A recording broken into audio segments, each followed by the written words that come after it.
Shalom Aleichem, blessed souls. This is Dhamma Talk, and just reminding you to please go to Sefer Shoftim, the Book of Judges, chapter 6, verses 23 and 24, and learn and meditate how the source of our peace is coming from the divine Creator, Yud and the He and the Vav, He, Shem Havaya. We're continuing in part 3 of Abraham's Shield, based on a teaching of Rav Yitzhak Ginsburg of Kfar Chabad, Israel, the village of Israel. And before we do that, I'd just like to quote to you a brief teaching by the Alter Rebbe, the first Rebbe of Chabad, chapter 32, where he writes, I'm just paraphrasing into the English, mercies nullify hatred and arouse love.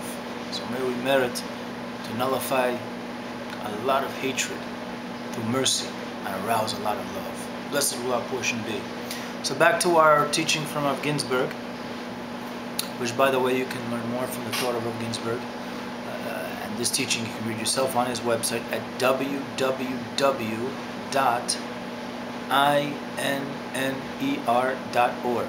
www.inner.org.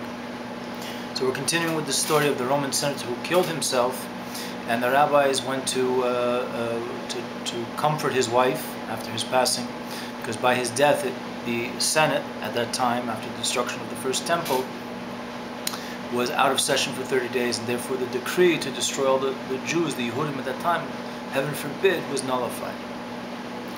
So concerning his righteousness, the rabbis applied to him the following verse: the princes of the peoples are gathered together, people of the God of Abraham, for unto God belong the shields of the earth. He is greatly exalted. And that's from chapter 47, verse 10 in Tehillim, in Psalms. So what is the meaning of the shields of the earth? The Almighty said to Abraham, I became a strong shield. The Almighty protected one person, as it is said, I am your shield. Where was that written? That was written, I believe, in Genesis chapter 15, verse 1. Whereas to this one, the senator, I shall become many shields. How is that possible? The Almighty first said to Avraham, I will make of you a great nation, and I will bless you, and make your name great. And where it's written that he will make his name great is, if we go to Genesis, I believe that's chapter 17, verse 5.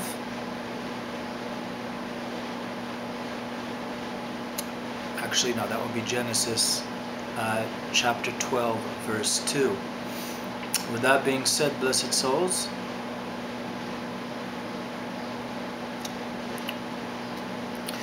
that where the Almighty said to Avraham, I will make of you a great nation and bless you and make your name great. And only after that assurance did Avraham circumcise himself. He performed Brit Milah on himself and his household, including his first son born, Ishmael, the progenitor of the Arab nations, the peoples living in the Middle East, North Africa, whether they be Muslim, Christian, or other faith they have. But this one received no assurance from the Almighty, meaning that Roman senator who killed himself for the sake of breaking the evil decree that the Roman Senate had decreed upon the Yehudim, the Jews at that time, and yet he circumcised himself. So what is the meaning of he is greatly exalted, as it mentioned at the end of chapter 47, verse 10 in Psalms Tehillim? This one is exalted above Avraham. The righteous Gentile, the Goy Tzedek, Ben Noach Tzaddik, who eventually converted and became a Ger Tzedek, a righteous convert to the nation of Israel. Of his story, the man portrayed in this story, we're tongue-tied this morning, willfully sacrificed his life to save the nation of Israel from annihilation. The rabbis identified him as being one of the people of the God of Abraham. At the same time, too, believe it or not, blessed souls, exalted above Abraham. Clearly, this Roman senator who eventually became a Yehudi, his righteousness stems from that of Abraham. He is the spiritual son of Abraham, the father of the multitude of nations, which is alluded to in the name Avraham, which translates out from the oral Torah tradition, Am Hamon Goyim, father of many nations. Meaning when you teach someone Torah, it's like you become their spiritual father. And Abraham taught many people of many different nations at the time. Remember, there was no 12 tribes of Israel at that time. Who would he teach? The Bnei Noach, the children of Noah at that time.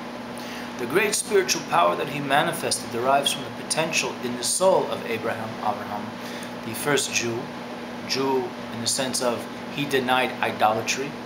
Many people associate Jew with the tribe of Judah, named after Judah, Yehuda, the son of Yaakov, Israel, Jacob, Israel.